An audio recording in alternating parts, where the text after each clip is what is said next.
80% সময় কথা বলছেন, তবু প্রশংসা করেছি। এবং রাগী চোখে তাকাচ্ছেন কেন? আচ্ছা, আমি খুব সামান্য কয়েকটা কথা বলবো। আমার জাস্ট ছোটোবেলার থেকে শুনে এসেছি নজরুল হচ্ছে জাতীয় কবি। তো আমি আমাদের সাংস্কৃতিক চর্চার মধ্যে, সাহিত্য চর্চার মধ্যে, আমাদের সামাজিক চর্চার মধ্যে কোথাও এটার ছাপ পাই নাই। জাতীয় কবিকে যেভাবে চর্চা করতে হয়, যেভাবে উদযাপন করতে হয়, যেভাবে তুলে ধরতে হয়, আমি সেটার ছাপ কখনো দেখিনি। অনেস্টলি বলছি আপনাকে। আমি আমার সারা জীবনে দেখেছি রবীন্দ্র চর্চা, যত রকম সাংস্কৃতিক পরিমণ্ডল আছে, গান হোক, নাচ হোক, আবৃত্তি হোক, রাষ্ট্রীয় অনুষ্ঠান হোক, বেতার, টিভি, সব জায়গাতে আমি সবচেয়ে প্রাধান্য দেখেছি, সবচেয়ে বেশি দেখেছি, ওভারওয়েলমিংলি বেশি দেখেছি রবীন্দ্র চর্চা। আমি দোষমন্দ কিছু বলছি না, শুধু আমার কাছে মাঝে মাঝে মনে হতো যে একজনকে আমরা বানিয়েছি রাজনৈতিক ঈশ্বর, রাজনৈতিক জগতের, আরেকজনকে আমরা মানে শেখ হাসিনার সরকার, আরেকজনকে বানিয়েছে হচ্ছে সাংস্কৃতিক জগতের ঈশ্বর। এই ঈশ্বরদের দাপটের কাছে নজরুলের মতো গণমানুষের যারা প্রতিনিধি ছিল তাদেরকে আসলে কোনোদিন সেভাবে তুলে ধরা হয় নাই। এটা আমার জাস্ট অনেস্ট রিয়েলাইজেশন।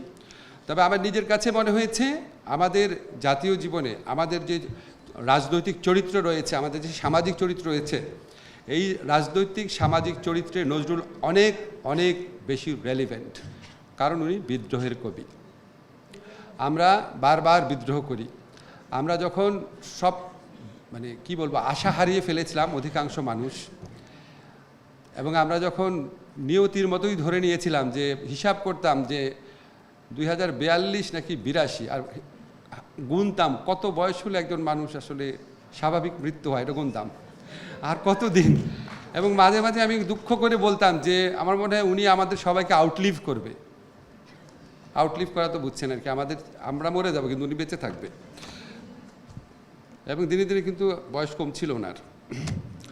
তো এইরকম একটা সময়ে আমাদের তরুণরা যেই মহান বিদ্রোহ করলো, যে অবিশ্বাস্য বিদ্রোহ করলো, জীবনের মায়া ত্যাগ করে। আমি তো ওদের সাথে অনেক কথা হয়, জাস্ট মনে হয়েছে আমাকে মাঝে মাঝে বলে, নাহিদ আসিফরা বলতো আর কি, যে 18তে যারা আন্দোলন করেছিল তাদের সাথে তাদের একটা পার্থক্য আছে। 18তে যারা আন্দোলন করেছিল তারা জীবনের মায়া ত্যাগ করে আসতে পারে নাই, এবং ওরা ডিটারমাইন্ড ছিল মরে গেলে মরে যাব, রাজপথ ছাড়বো না। এবং এই সাহস তারা আমাদের মতো বৃদ্ধ মানুষদের মনে সঞ্চারিত করতে পেরেছিল। এরকম একটা মানে বিদ্রোহী জাতি, এরকম একটা অপরাজেয় জাতি, তার জন্য তো সবচেয়ে বেশি রেলিভেন্ট নজরুলেরই হওয়ার কথা, সকল চর্চার মধ্যে উনার উপস্থিত থাকার কথা। আমি তো কবিতা পড়তে পারি না, বাট যখন আমরা এই কবিতার লাইনগুলো শুনি যে বিদ্রোহীর অনক্লান্ত আমি সেই দিন হব শান্ত, যবে উৎপীড়িতের ক্রন্দন রোল আকাশে বাতাসে ধনিবে না। এর চেয়ে মহান কথা আর কি থাকতে পারে? মানে এর চেয়ে আমাদের যেই শোষণ শুধু বাংলাদেশে না, পৃথিবীতে নানান দেশে নানান যুগে এবং এখনও হয়, এখানে আপনার মজলুম মানুষের পক্ষে এর চেয়ে সত্য উচ্চারণ, এর চেয়ে সঠিক উচ্চারণ কী হতে পারে? তারপরে যখন আমি সমস্ত জিনিস পড়ছিলাম, যখন হঠাৎ করে মনে হলো যে বক্তৃতা করতে করতে মাহমুদ ভাইকে জিজ্ঞেস করবো যে আমি সেই দিন হব শান্ত যবে উৎপীড়িতের ক্রন্দনরোল আকাশে বাতাসে ধনিবে না। মাহমুদ ভাই একটু জিজ্ঞেস করো, মাহমুদ ভাই এখন কি একটু শান্ত হয়েছেন? একটু শান্তি লাগছে আগের চেয়ে? একটু বোধহয় লাগছে। আমি মাহমুদ ভাইয়ের কথা একটু বলবো। আমার কাছে মনে হয় যে উনি আমার সামনে একজন জীবন্ত নজরুল। আমি আপনাদের অনেস্টলি বলি, আমার নিজের সাহস এবং দেশপ্রেম নিয়ে আমার একটু আত্মতৃপ্তি আছে, কিন্তু আমি যখন মাহমুদ ভাইয়ের দিকে তাকাই, আমাকে যদি কেউ জিজ্ঞেস করে মাহমুদ ভাই কি আমার চেয়ে সাহসী, আমি বলবো অবশ্যই সাহসী। মাহমুদ ভাই কি আমার চেয়ে বেশি দেশপ্রেমিক? অন্য কারো নাম বলে আমি সন্দেহ করতাম, কিন্তু মাহমুদ ভাইয়ের নাম যদি কেউ বলে আমি সন্দেহ করব না। এবং আমরা সেই শাহবাগের দুঃসহ দিনগুলোতে, আপনাদের একটু মনে করিয়ে দিই, আমার রুমে আগুন দেওয়া হয়েছিল, 16 থেকে 20টা ব্যানার টাঙিয়ে দেওয়া হয়েছিল যে আমাকে ঢাকা বিশ্ববিদ্যালয় থেকে বহিষ্কার করা হবে। প্রচণ্ড মানে অদ্ভুতই লাগতো যে এইরকম একটা সময় বাংলাদেশে আসবে যে সামান্য একটা কথা বলার জন্য রুমের মধ্যে আগুন দিয়ে দিল। তো তখন নিজেও একটুখানি অবদমিত হয়ে গিয়েছিলাম, ভাবতাম যে আর কত রিস্ক নেব, একটু বুঝে চলা শুরু করেছিলাম। সেরকম সময় একদিন দেখলাম প্রথম আমার দেশের 8 কলাম হেডিং ছিল, একটা 8 কলাম বড় বড় আপনার অক্ষরে, শাহবাগে ফ্যাসিবাদের প্রতিধ্বনি। মানে আমি বিশ্বাস করতে পারি না এটা সম্ভব ওই সময় বসে এরকম একটা হেডলাইন করা। আমার তো মনে হয় মাহমুদ ভাই শুধু এই হেডলাইনের জন্য বাংলাদেশের সাংবাদিকতার ইতিহাসে এবং প্রতিবাদের ইতিহাসে চিরস্মরণীয় হয়ে থাকবে। এবং এরপর আমার একটা জিনিস মনে আছে, যেদিন ওনাকে আদালত প্রাঙ্গণে আক্রমণ করা হয়, যেদিন ওনার পুরো শরীর রক্তাক্ত ছিল, আমি কয়েকদিন আগে ভিডিওটা আবার দেখেছি। আমার মনে হয় আমরা যদি না জাগি মা কেমনে সকাল হবে, তোমার ছেলে উঠলে গোমা রাত পোহাবে তবে। তো আমাদের অনেকের মনে হয় আমাদের তরুণরা, আমাদের যুবকরা, আমাদের ছাত্ররা যেভাবে প্রাণ দিয়েছে, তারা জেগে উঠেছিল দেখে রাতটা চলে গেছে। বাট আমার কাছে মাঝে মাঝে মনে হয় আমাদের কি রাত আসলে চলে গেছে? আমাদের একটা রাত চলে গেছে, আমাদের আরও রাত ভবিষ্যতে আসবে।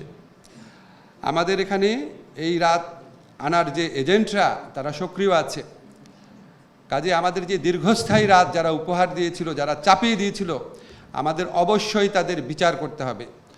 আমাকে অনেক সময় আপনারা বলেন যে পুলিশ এটা করলো কেন, জিনিসপত্রের দাম বাড়লো কেন? আমি আইনমন্ত্রী, আমার দায়িত্ব হচ্ছে একটা সুবিচার নিশ্চিত করা। সেটা করতে পারি নাকি দেখেন।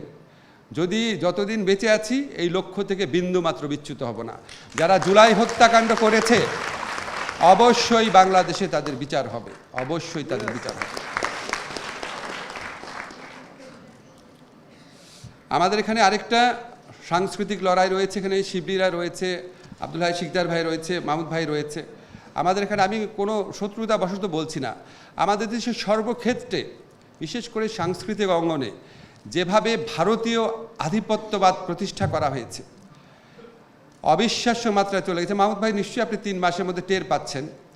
আমাদের এখানে এমনকি একটা সামান্য বিয়ের প্রোগ্রামের মধ্যেও আমি দেখি আমার নিজের চোখে দেখা হিজাব করা মেয়ে, সেও হিন্দি নাচের তালে তালে ড্যান্স করছে, এমনভাবে অনুপ্রবেশ করিয়েছে। ভারত বাংলাদেশে কোনো জিনিস ফ্রি দেয় না, এতগুলো টিভি কেন ফ্রি দিয়েছে? এই সামান্য প্রশ্ন আমরা করতে ভুলে গিয়েছিলাম।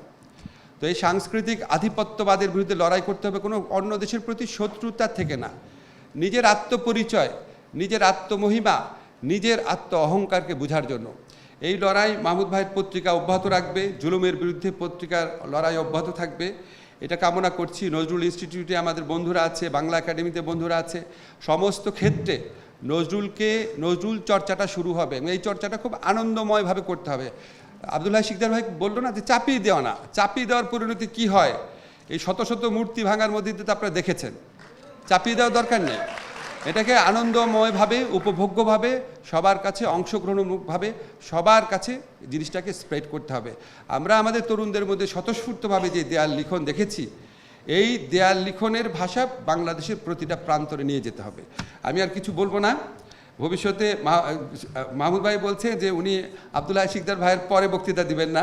আমি পরে আগে কোনো সময় বক্তৃতা দিব না, উনি বক্তা চাইলে আমি শ্রোতার আসনে বসবো। ধন্যবাদ সবাইকে। ও আচ্ছা।